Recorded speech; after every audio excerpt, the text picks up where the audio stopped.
Faure Gnassingbé invite la CEDEAO à changer son approche en visite à Abidjan, Côte d'Ivoire. Jeudi, le président togolais a eu un entretien avec son homologue ivoirien, Alassane Ouattara. Faure Gnassingbé a appelé les chefs d'État et de gouvernement de la CEDEAO à changer leur approche pour le règlement des situations en cours au Burkina Faso, en Guinée-Conakry et surtout au Mali. Lors du point de presse conjoint qui a sanctionné la visite d'amitié et de travail, Alassane Ouattara et son hôte togolais ont longuement abordé la situation sociopolitique au Mali, en Guinée et au Burkina Faso. Et pour Faure Gnassingbé, il est temps de changer l'approche actuelle adoptée depuis la survenue des coups d'État successivement au Mali, en Guinée-Conakry et au Burkina Faso. Le président togolais a ainsi appelé ses homologues de la sous-région ouest-africaine à continuer de discuter avec les autorités de transition de ces trois pays, afin d'éviter l'impasse. Nous avons consacré beaucoup de sommets à ces problèmes-là.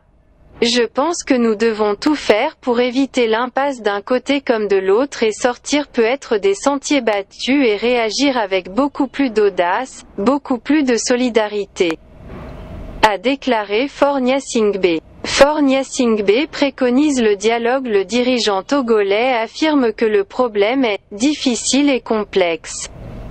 Il précise que « personne ne peut être sûr qu'il a la vérité comme une science infuse ».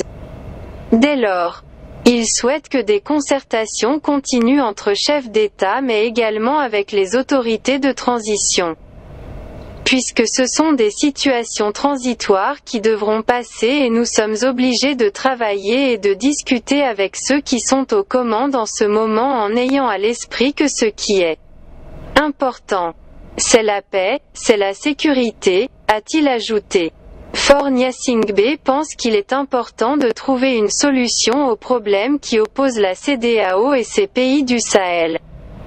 Il estime qu'il n'est pas agréable que d'autres peuples souffrent de sanctions. Nous avons tous un agenda économique. Les perturbations que nous connaissons aujourd'hui, nous voulons que ce soit une mauvaise parenthèse. C'est un défi pour nous, Monsieur le Président. Je sais que nous nous sentons parfois impuissants, mais nous ne pouvons pas céder au désespoir. Nous devons trouver cette solution, préconise-t-il.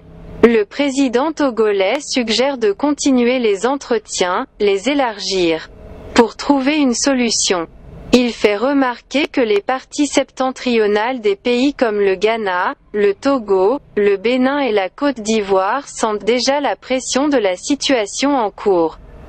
Et de conclure, plutôt, nous trouverons des solutions idoines, et mieux ce sera. Information en continu sur Togo Breaking News.